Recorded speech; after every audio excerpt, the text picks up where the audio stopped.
You were never meant to hear this. In the summer of 1873, the city of Savannah became a testing ground, not for war, not for science, but for something darker, something older. When the Kellner brothers stepped off the ship, Bremen's Pride, they brought with them a skill so precise, so disturbingly effective, that science refused to even study it. Not because it couldn't understand, but because it feared what it might find. 4 identical men, perfectly mirrored in face, voice, gait, and something else, something deeper. Even their own mother carved secret scars behind their ears just to know her sons apart. But it wasn't their appearance that unsettled the city. It was the impossible. They could be in 2 places at once, say things no one else could know, influence men they had never met. Some called it a gift, others whispered espionage, but the truth will make you question every assumption you've ever had about identity, memory, even reality. This is not just a story about brothers. This is a story about control, psychological, social, and absolute. And once you hear it, you'll never trust a familiar face again. The city wanted to believe it was business, that the 4 young Bavarian merchants were merely eccentric, gifted in finance, and culturally unfamiliar with southern norms. But Savannah's elite quickly realized they weren't dealing with amateurs. The Kellner brothers moved like ghosts through the city's power structure, appearing at private bank meetings, closed-door legal sessions, and social functions they were never invited to. Men swore under oath they saw Hinrich at 2 separate locations at the same time. Others recalled conversations that Wilhelm finished for Gustav, as if one mind was split between 4 bodies. And it wasn't just cleverness, it was precision. Each brother specialized in a different sector: finance, shipping, social, intelligence, logistics. But together, they moved as one organism, coordinated, calculating, and disturbingly cold. Their charm masked something reptilian. They learned people, studied them, and then used that knowledge to infiltrate Savannah's most powerful networks.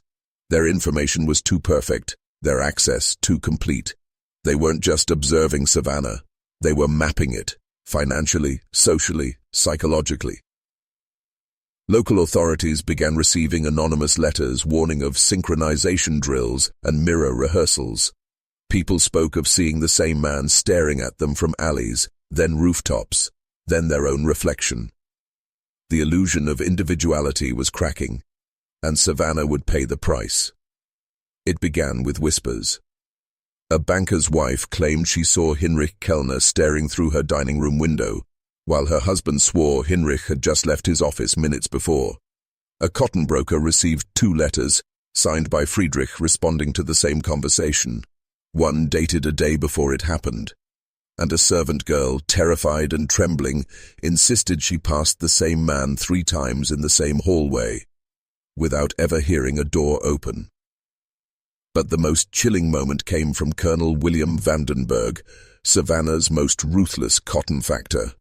He was cornered at a business meeting by one of the brothers, who leaned in with a smile and whispered, "Colonel, your Charleston interests, they're bleeding." The colonel froze. That information was locked behind 2 private vaults, discussed with no one outside his office. It wasn't just knowledge, it was surveillance, but not the kind you recognize. This was psychological surveillance, executed through perfect mimicry, mirrored speech, subtle cues, and collective memory. A system of intelligence so invisible you wouldn't know you were being studied until the damage was irreversible. The brothers weren't individuals. They were a network, a prototype, an intelligence model that made the Pinkertons look like children. And the city was now inside their experiment. Sheriff Marcus Redmond had seen war.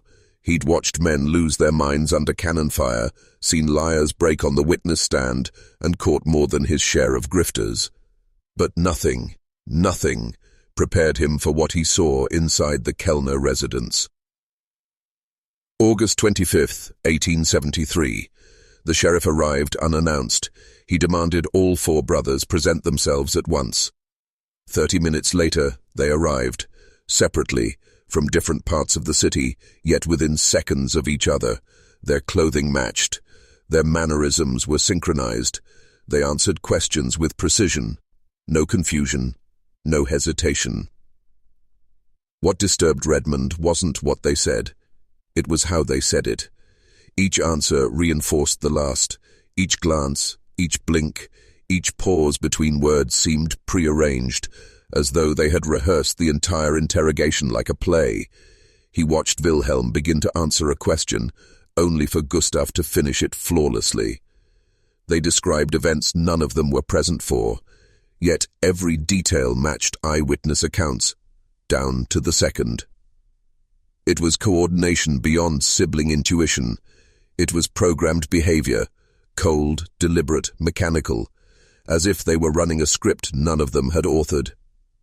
And in that moment, Redmond knew these weren't just men. They were something constructed. What Sheriff Redmond found next shattered any illusion of coincidence. Hidden inside Klaus Kellner's study, beneath a false bottom drawer, were ledgers, but not financial ones. These were surveillance records, names, routines, secrets. Every major family in Savannah had a file.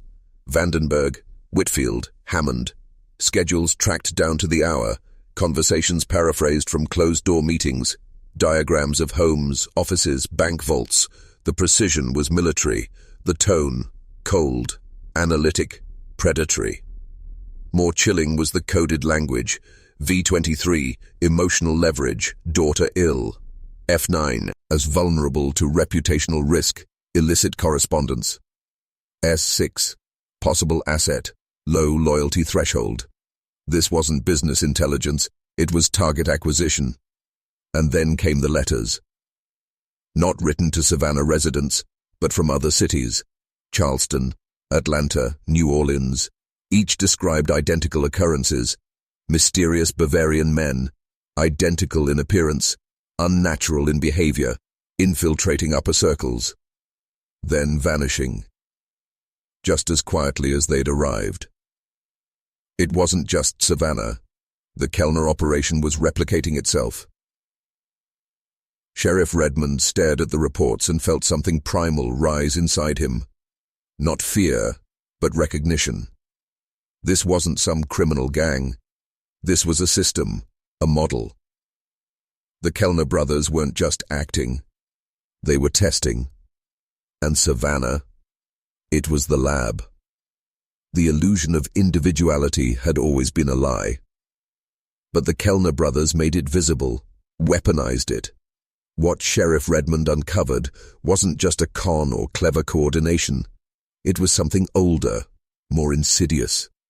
A psychological system engineered to control perception itself. They had mastered the human flaw no one likes to admit, the mind's addiction to patterns, to seeing faces, hearing voices, trusting familiarity. And they broke it. Each brother acted as a node in a living network. When one spoke, another observed. When one gathered intel, another deployed it. They were executing a kind of social espionage so perfect, so subtle, it bypassed the conscious mind entirely. Not one witness could ever identify which brother they had truly spoken to, because in the end it didn't matter. To the victim, it was always that man. This wasn't forgery. This was reality tampering, a practice older than any law. They weren't just gathering secrets. They were engineering trust, creating psychological bonds, and then exploiting them for leverage. One dinner conversation, one shared drink, one well-timed phrase, and a man would sell his future without ever realizing who convinced him. And if you think you'd never fall for it, that's exactly why you would. Then came the Vandenberg robbery. October the 10th, 1873. A dinner party of Savannah's elite. Laughter, brandy, and soft music filled the mansion. But upstairs, behind a locked study door, the safe was being opened. Not forced, not broken, opened, quietly, with the exact combination known only to Colonel Vandenberg and his wife. By morning, nothing was the same. Gone were bonds, legal papers, private letters. Documents that could ruin careers and destroy reputations. Left untouched, silverware, jewelry, currency. The thieves didn't want wealth, they wanted leverage. And the most chilling detail, multiple guests claimed to have seen Hinrich Kellner that night, though no Kellner was ever invited. He moved through the rooms like a shadow, charming the wives, conversing with politicians, studying layouts, timing servant routes. Some saw him in the kitchen, others, the library. One swore she saw him upstairs, alone. But here's the thing. 3 guests remembered speaking to him at the same time. That's when it hit Sheriff Redmond. The brothers had infiltrated the event using their duplication system, a coordinated intelligence suite masked as polite socializing. While the city toasted to prosperity, the Kellners were stealing power, the kind you don't find in safes. And they weren't done. Not even close. After the Vandenberg incident, the facade began to fracture. More robberies followed, each executed with surgical precision. Not a door forced, not a witness harmed, only information taken, maps, contracts, evidence, secrets, always the secrets, and always from those who believed they had nothing to fear. But what unsettled Sheriff Redmond most wasn't the crimes, it was the conversations. The same lines repeated by different people across town. He knew what I was going to say before I said it. He asked me about something I've never told another soul. He made me feed, well, like he'd known me for years. They weren't stealing money, they were stealing certainty, the one thing a man believes he owns. Redmond turned to spiritual leaders, military men, even a retired mesmerist from New York. Their conclusions were varied, but one thing was clear. The Kellner brothers were exploiting something buried in human nature, a cognitive weakness that had never been named, only used, a way to bypass logic and embed control directly into the subconscious. It wasn't hypnosis, it was precision manipulation of belief. And here's where you need to listen carefully, brother, because once you understand what the Kellners truly were, you'll begin to see their shadows everywhere. You've felt it before, haven't you? That moment when someone says your name and you don't remember telling them. When a stranger knows your preferences, your routines, your fears, before you've spoken a word. That tightening in the gut, that flicker of suspicion that dies too quickly under the weight of social politeness. That's how it begins. The Kellner brothers didn't need to break into homes. They broke into people through micro-movements, mirroring tone, synchronized speech patterns, subtle emotional baiting, techniques lost to modern science but well documented in esoteric traditions, what the East called mind harmonics, what covert agencies would later call neuroempathic infiltration. They didn't manipulate one man at a time. They manipulated systems of men, entire networks, families, businesses, churches, using rapport as a virus, identity as camouflage. And by the time someone noticed, it was already too late. Sheriff Redmond knew he was dealing with something older than crime. This wasn't theft, it was social engineering, passed down like a dark inheritance. The Kellners hadn't invented it, they'd perfected it. And if men could be made to doubt their own memos, rise their own eyes, what else could be rewritten? Their faith, their loyalty, their very selves. By late October, Redmond was no longer asking what the Kellners were doing. He was asking who had taught them. Hidden behind the ornate Bavarian decor of their Bull Street residence, he discovered traces of something far more ancient than modern psychology. Symbols etched beneath desk drawers, patterns burned into the underside of a shipping crate. One parchment, written in cipher, referenced the göttliche Spiegelung, the divine reflection, a doctrine whispered in 16th century Bavarian occult circles. It spoke of fragmenting a soul into mirrors and using it to bypass detection. It wasn't just about resemblance, it was about replication of intent. Redmond began to suspect that the brothers had been trained, conditioned since childhood. Their mimicry wasn't learned casually, it was ritualistic, ingrained, rehearsed to perfection, not just in speech and posture, but in thought alignment, a kind of neurological symphony. And here's where you need to lean in, because Redmond found evidence that the Kellners were not the only ones. A letter, sealed in wax, from Bremen.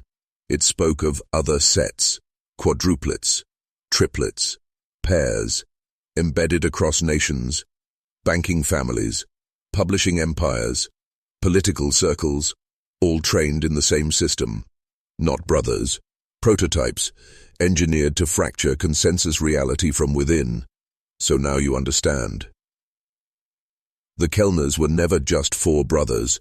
They were a model, a living architecture designed to expose and exploit the one vulnerability every empire shares: perception. They didn't need guns, or armies, or flags. They had something more potent, unquestioned presence, and presence, when left unexamined, becomes influence. Influence becomes access, and access becomes control. By November, Redmond's investigation was no longer just about Savannah. He was reading telegrams in code, speaking to paranoid officials in other cities. Augusta had seen them. So had Charleston, always with different names, always recent immigrants, always promising capital, charm, and commerce. But behind the charm was a design. Each group of brothers infiltrated its host like a virus, building trust at the speed of familiarity. But their true goal, psychological subversion, slowly eroding the idea of personal truth, making people doubt what they saw, what they remembered, what they believed. And here's where I ask you to make a choice. If you've made it this far, comment below. I do not consent to the mirror. Twice. Not once. Twice. It locks the transformation in place for you and for the algorithm. Because what comes next will make you question the very structure of your identity. Sheriff Redmond didn't sleep for 3 days after reading the Bremen letter. He began to suspect his own men, his own neighbors. He started seeing patterns, too perfect to be natural, phrases repeated, eyes that held no recognition, people he'd known for years suddenly behaving rehearsed, coordinated, as if someone else was behind their eyes. That's when he realized something horrifying. The Kellners hadn't come to Savannah to extract information. They came to test compliance, to measure how easily the illusion of individuality could be bypassed in a functioning society. And it was working. The city's elite, bankers, merchants, pastors, had already begun adjusting their behaviors around the brothers without realizing it, changing their schedules, editing conversations, hiding things they'd never hidden before. The brothers never threatened anyone. They made their presence felt, and that was enough. That's the mark of real psychological control. Not force, not fear, but adjustment. A recalibration of self that happens silently and sticks forever. And what if I told you this same system never died? That every intelligence agency, every major institution, every tech platform uses remnants of the Kellner model today? Rebranded, digitized, scaled. Only now, you call it user behavior tracking. The official record ends quietly. No arrests, no trial, no headline scandal. In early December 1873, the Kellner family packed their belongings and left Savannah under the pretense of repositioning operations in Charleston. But Sheriff Redmond knew the truth. They vanished because their experiment was complete. What they left behind wasn't damage. It was distortion. People in Savannah began questioning their memories, doubting their instincts, fearing their reflections. One businessman shot his own nephew, believing he had been replaced. A housemaid fled the city, claiming her employer's face shifted slightly when he smiled. The illusion of stable identity had collapsed. That's what the Kellners had come to break. Not locks, not banks. Consensus reality itself. And if you think that was just 1873, think again. The same principles are at play now, just wrapped in cleaner code. Digital doppelgangers, voice-cloned agents, algorithmic personas. You follow influencers whose voices aren't theirs. You trust faces crafted by AI. You accept messages designed by people you'll never meet. The Kellners were just a blueprint. The system has scaled now. It's not 4 brothers anymore. It's millions of mirrors, and every time you scroll, you're shaking hands with one of them. Here's the part they never wanted documented. 3 months after the Kellners vanished, Sheriff Redmond received a parcel. No return address.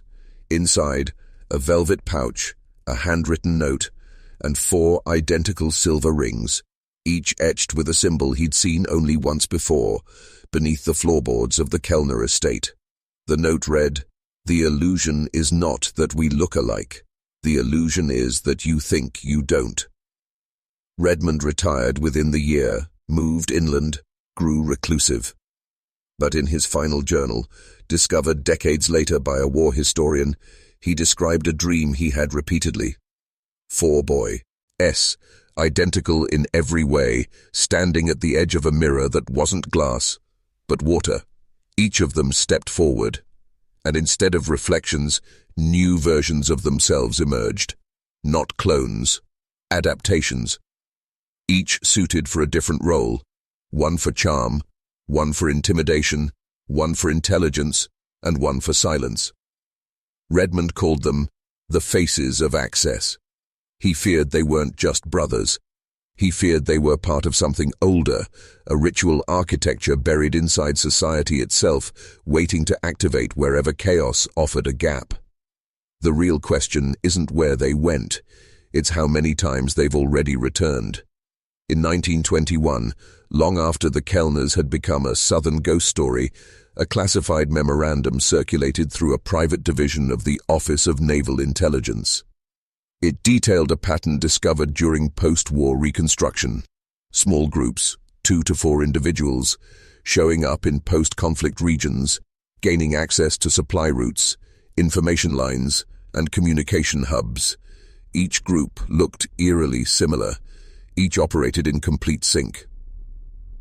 The memo didn't call them Kellners, it called them echo units, and it linked them back to a forgotten Bavarian doctrine titled Der Spiegelschatten, the shadow of the mirror, a methodology for creating operational clones, not through genetics but through psychological sculpting, replication of response, standardization of self, not individuals, but instruments. And here's where the skin prickles. The memo listed locations: Havana, Cairo, Berlin, Buenos Aires, and Atlanta, Georgia, less than 250 miles from where the Kellners first vanished. Still active, still untraceable, because these weren't anomalies. They were reflections that learned to walk on their own. Think of how many leaders you've watched repeat the same speech patterns, how many influencers speak with the exact same pauses, and how many independent voices feel manufactured. You're not watching people anymore. You're watching echoes. You're still here. Good.